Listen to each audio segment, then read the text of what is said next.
Let's Take This Outside with Marianne Iveson, the podcast where she speaks to athletes, outdoor professionals, and scientists about why they connect with nature.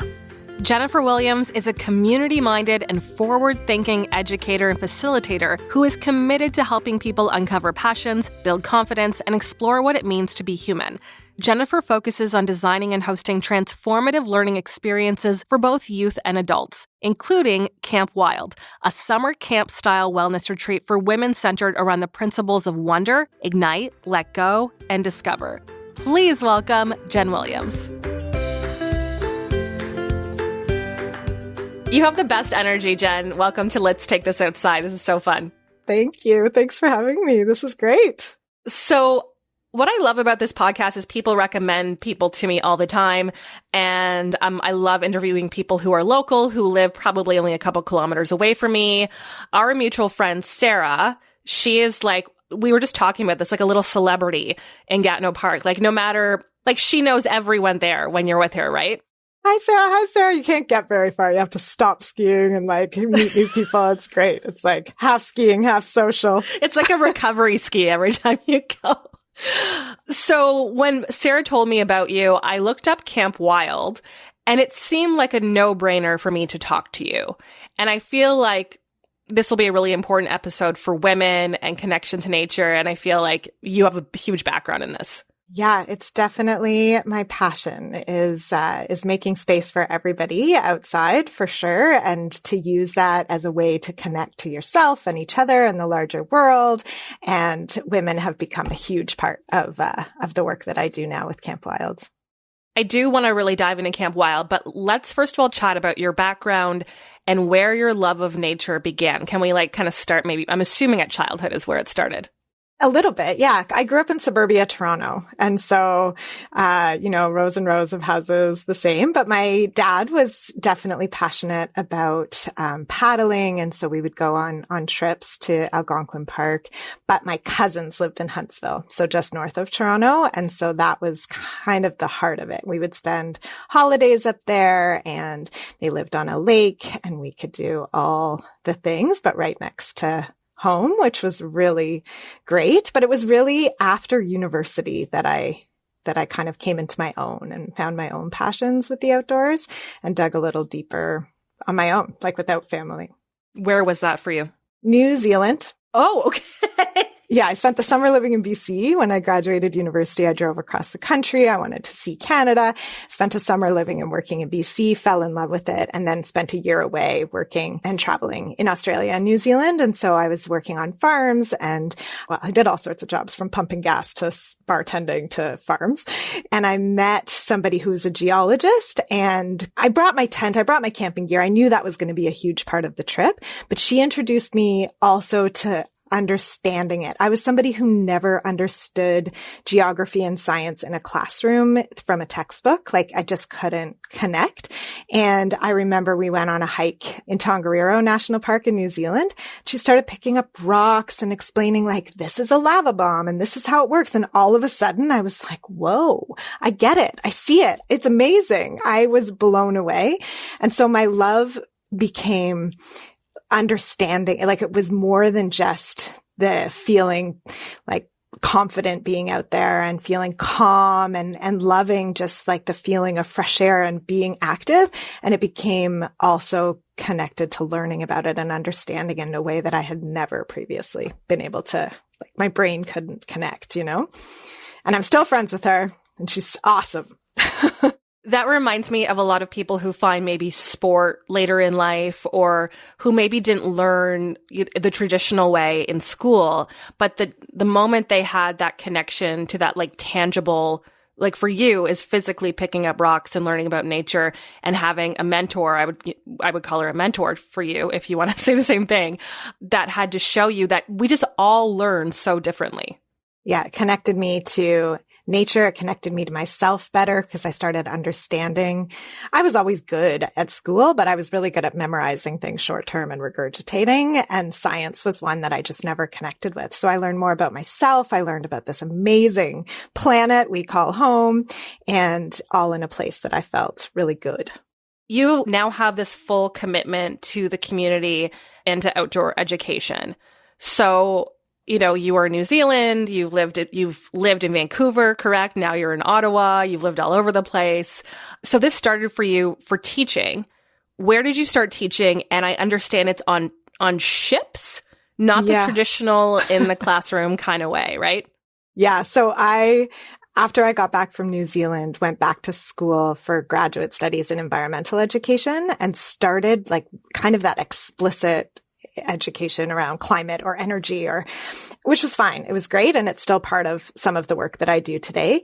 But then I got this job on a tall ship that sails around the world while students complete grade 11 and grade 12. So 60 teenagers, 20 adults. And I spent 4 years there and absolutely changed my life. It was the most transformative experience to date because I kind of shifted my understanding of environmental education from that explicitness, which again is still important, to building a relationship with the natural world, which again ties back to this New Zealand experience, but all within this, learning container that is literally a container on the ocean. We were our own little microcosm where we were self-sufficient. We had the food we needed. We had our own life support network. Like if anything happened, we were there to care for each other. And we were all we had once we were a certain distance from, the shore, and we were crossing the Atlantic and all these things. The longest I was at sea was for 4 weeks, where it was just the 80 of us. And so I became super passionate about community and what becomes possible when you really intentionally live in community and when that community is intimately connected with the natural world. And yeah, it changed my life. I loved everything about it, except after 4 years, I couldn't have a community that was 60 teenagers and 20 adults for the rest of my life. It was time for me to step back and move back to land. Right. But yeah, it's informed kind of everything I've done since then.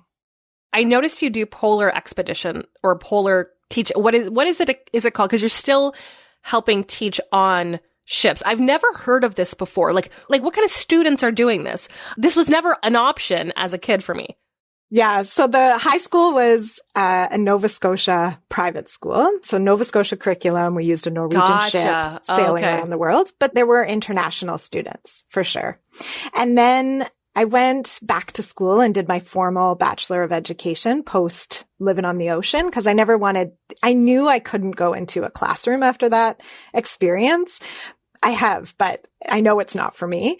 But I thought I never want not having that piece of paper be a limiting factor. And so I did go back and do my Bachelor of Education and then moved to Ottawa for this job with an organization called Students on Ice. And so they run polar expeditions, youth polar expeditions to the Arctic and Antarctic. They also have a really robust alumni program. So it's not just an experience in one moment in time, but really supporting those youth post as well. And again, it's the community. It's having experts on board of all sorts of different disciplines so that we can understand the ecosystems and what's happening beyond like human, other than human, all of it as we go up there, and also intercultural. So the students that go on those programs, they also come from around the world. That's a very strong scholarship-based program, and a huge portion of them come from the Arctic. And so we have this beautiful intercultural experience where students from Nunavut are roommates with an inner city Chicago youth, and they're learning from each other while we're out on the land in the north. And it's been great. And I left to start my own business and do my own thing, but it's still a contract that I work with them quite regularly. And I'm so, privileged and honored to be able to do that work. It's really special. Sarah told me about something that you started when you moved to Ottawa from Vancouver. It's called Operation Fall in Love with Ottawa Winter. Is this true? That's hilarious that she told you. Yeah. Operation Philwo, I called it because fall in love with, okay, got it. Okay. Philwo. Okay. So now I need to know, because I grew up in Southern Ontario and I didn't grow up skiing. Like I grew up past Toronto, like near Windsor. So I did not grow up skiing. I did not grow up cross country skiing. I think I can relate to this because I only started cross country skiing when I moved here, like I moved here maybe 11 years ago, and I started cross-country skiing maybe 6 or 7 years ago. So it was my only way to feel better and actually get outside in the winters here, because it's a totally different temperature than what I was used to. But I feel, anyway, I want to hear more about Operation Philo. I want to hear more about it because I feel like I'll be able to relate to it. You will. Yeah, totally. And so I grew up as well, like I said, in suburbia Toronto. We had winter there, but I also didn't really cross country ski. I had tried it once or twice in Huntsville when I was visiting my cousins, but my sport in school I was a synchronized swimmer, which is a very indoor sport. And so I wasn't really exposed to winter. And then I lived in Vancouver for almost 15 years, and you get winter by choice, which is kind of cool. You can choose when you want to go into the mountains and play in the snow. And I did take up backcountry skiing when I was there. I'm terrified of hills. I think just like the idea of losing control, but they have that amazing hut system out there in the mountains. And I was just like, I need to be there. So I figured it out just so that I could be in the mountains. But you can still cycle all year and, all the things. I mean, you can cycle here too, but I don't. So then I moved here on January 5th, and I was like, what is happening? I had no friends. I didn't know what to do in winter. It was really hard. And that first winter, I watched a lot of Beverly Hills 90210 reruns and was in bed really early. And I said to somebody at work one day at Students on Ice, I said, oh my gosh, I don't think I can do this. Like, I was used to being really active and I was really struggling. And she said to me, oh, this is what we do. We hibernate in Ottawa. And I thought, I'm not going to last in Ottawa. Like, I can't hibernate.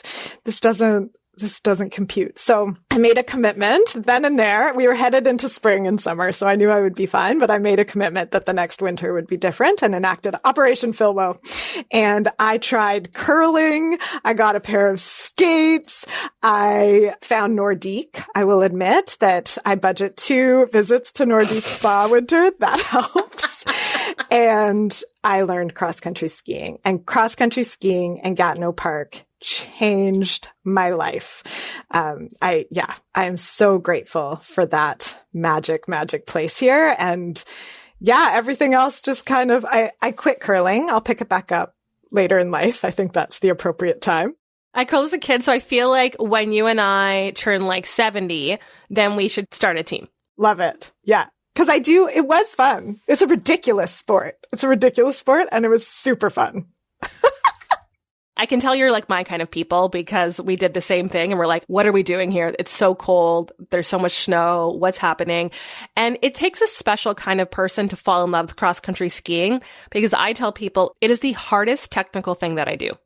It is the most frustrating, hardest thing that I do. And you're somehow both freezing and also very hot at the same time. Totally. Yeah. It's so true. And anytime you stop, oh my gosh, with Sarah to say hi to people. Yeah.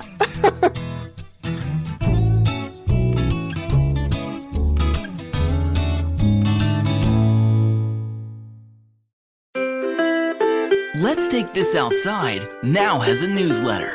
Keep up to date with outdoor news, events, and great discount codes and deals from our partners. Sign up today at letstakethisoutside.ca. Okay, switching gears a little bit, Jen. What is Camp Wild, and where did this idea come from?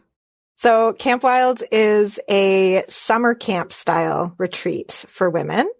And it's all about community, which, as I've said, is one of my passions. Nature. We take over a kids camp, and play, which would be that third element. We have Operation Philwo was about play. And so, right? Yeah. We need to have fun as adults. And so I was in a bit of burnout, and I went to a retreat that a friend of mine from the West Coast had started in Portland. And I went because why not? Check it out. And the whole time I was there, I was experiencing it for sure as a camper. It was also a summer camp women's retreat. But then there was this part of me that like half my brain was thinking, this is the work I do with youth. And this is so powerful with this demographic. And it's different. What we've created here in Ottawa is different than that camp. That one was geared towards entrepreneurs and change makers and, is really wonderful. But then here, it's more on like what happens when you get into nature, you unplug. So it's a disconnect. We give you little cell phone sleeping bags to tuck your phone away when you arrive, and you're in community with other women and you just focus on you. Like what happens? What do you want? What's your yes? It's a choose your own adventure style. Kids camp. So when they go back to school in September, we take over. You've got archery. You've got some personal growth, activities if you want them. You've got paddleboarding, canoes, kayaks, swimming, floaties. My unicorn Peggy, is always around. And also high ropes we did last year, arts and crafts. And so all these different workshops we call them play shops. Play shops are offered and the women can choose their own adventure as we just take over this beautiful site and space. So that's what it's been traditionally. I've run it twice in September as that. I call it my classic camp now. Yeah. It's Camp Wild. Oh, and WILD is an acronym. It's an important part. Wonder, ignite, let go, and discover. If you were to describe the person that this was made for, that if you could send an invite to a very specific group of people, is it the mom who never gets time for herself, who is in burnout? Is it the entrepreneur who is also burnt out? Who is this made for? Because I feel like a lot of women are like, I need this so badly. I love that question because when I started it and people are asking, I don't have a background in marketing or any of these things. And people would say, who's your target audience? I was like, women. I don't know. Like, what do you mean target audience? Women. And I stand by that. The demographic that has been showing up for this experience, every single one. So I've had 2 September camps and I ran a winter one this year. The age range has been between late 20s and early 70s. Every single time. So it's this beautiful intergenerational space, which means there's women in all different stages of life. So yes, it is for that mom. It's for the woman who's craving community and maybe doesn't have that community that likes to do the same things. It's for the outdoor curious, I call them, because maybe to go out and rent a paddleboard and then get it on your car and go to Meech Lake in Gatineau Park. It's a huge commitment. But here we've got a teacher, the lake, the gear. You can go try it. You can also go do archery and shoot your inner critic's voice, like whatever it is. So outdoor curious. And then people who just love playing and see this as another opportunity to come and play. It's so diverse. It's really cool. And we ask people why they come and we get all sorts of different responses every single time. I love the intergenerational, and I can really relate to this. I'm 35 at this moment, and, I'm self-employed, so I tend to play, like go to Gatineau Park or go to the gym when they're retired, also do the same thing. One of my closest friends is a retired teacher, so we'll go at like 10 o'clock and we'll like go for a ride in Gatineau Park or go for a ski. And the friendships that I have built with women who are older than me are some of my favorite, because it's a mix of like, they want to take care of me. It's very motherly, but it's also just, we giggle about boys and we joke. Like, it's this weird mix of like friendship and kind of mother-daughter. And it's really beautiful. And I value those friendships so much. Yeah, I think it's so important. And so many places in society keep us segregated. It just happens for all these different reasons. And so that was not intentional on my behalf. I just put the invitation out to the world and see who grabbed hold. And like I said, every single time it's been this spread. That group, that demographic is the most inspirational to me. I have talked about this on this podcast multiple times, that there's nothing I want more than in life than to live in Quebec and on the Gatineau Park and be able to ski all day and kick people's asses who are 30, 40 years younger than me. Those people are like some of the most in shape I've ever seen in my entire life. Yeah, I agree. And it's interesting too, because that's true. And that's part of the demographic too. But again, like even you don't have to be in shape to come to Camp Wild, right? Like that's the other thing. You don't even, but yes, I want to be that person too. Although I have a lot of work to do.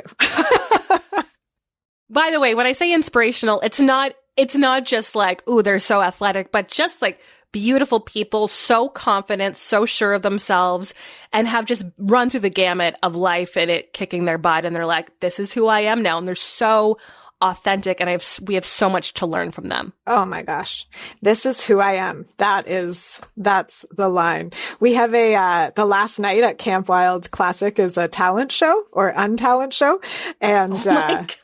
Yeah. And it's so awesome. Last year, for some reason, like you never know what's going to bubble up when you're there and and so last year storytelling became a huge piece, and we were gifted some beautiful stories from some of the older women at the camp, and it was incredible. So yes, you're absolutely right. And it's so cool to just watch like these, like just everybody merging together where age doesn't matter. And we're all doing the same thing. We're all there just to be together and play. And it's magic. I love it.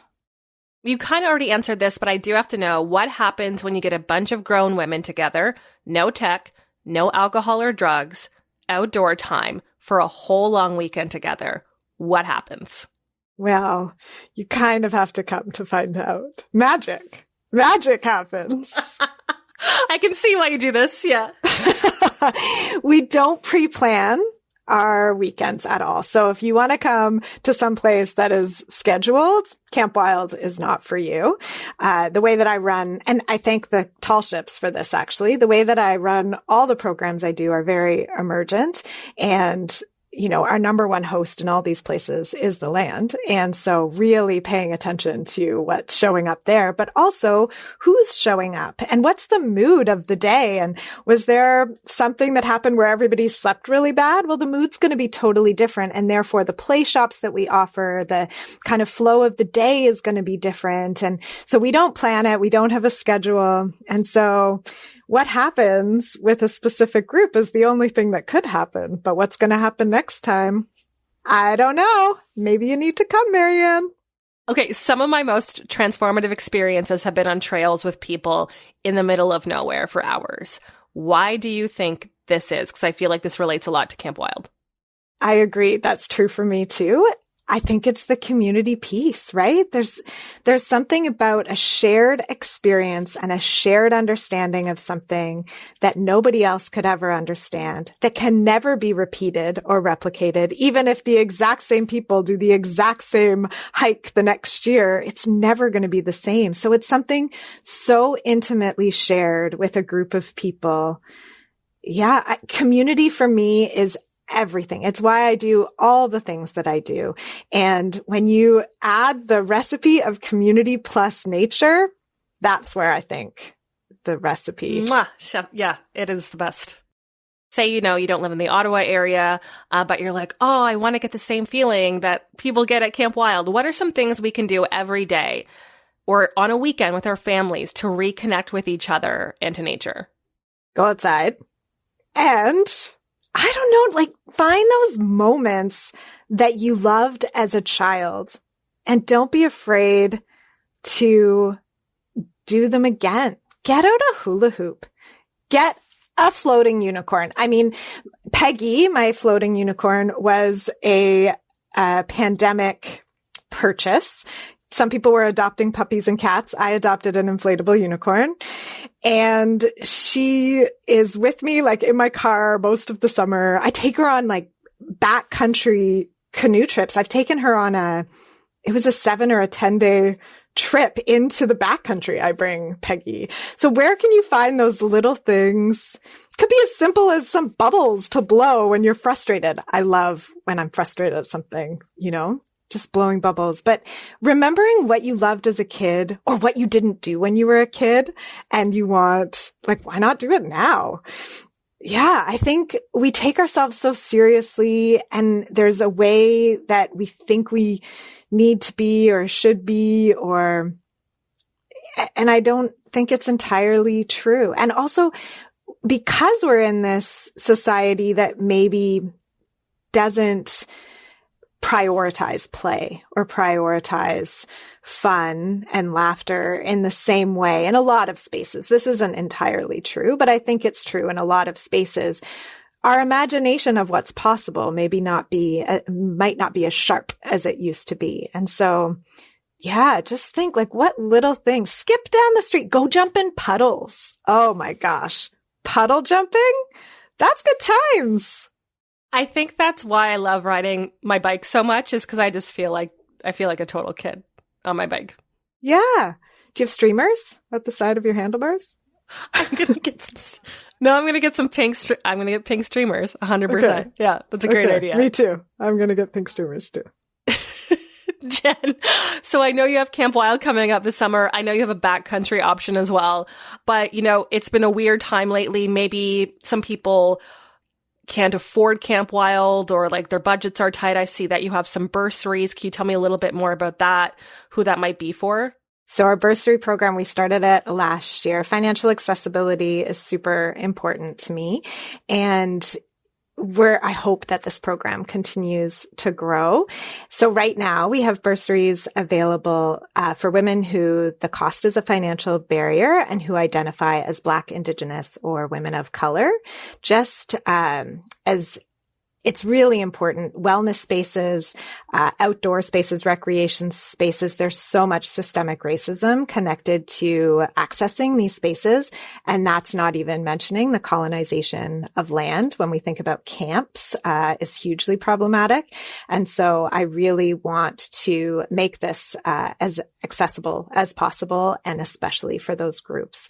So right now, for women who identify as BIPOC and who are in financial need, I haven't launched yet, but I haven't even launched. It's going to launch any day, actually. Backcountry and the Classic and the bursary. And so women can just ask for funding. And we're running some fundraisers right now. Every ticket, people contribute to the bursary. And so we'll do what we can to make it possible for as many women who want to come. Jen, where do people find all of this information? campwild.ca. So easy. We have to get together this summer and you do have a bike or you don't? I do have a bike. It doesn't have streamers. We need streamers. We need streamers. And would love to go for a bike ride with you this summer with Sarah. I think that would be really nice. Maybe go to a cafe or something. Yes, I would love that. You're the coolest. You're the coolest. Thanks, Jen. And find out more at campwild.ca. Thanks for listening. For more Let's Take This Outside, go to letstakethisoutside.ca.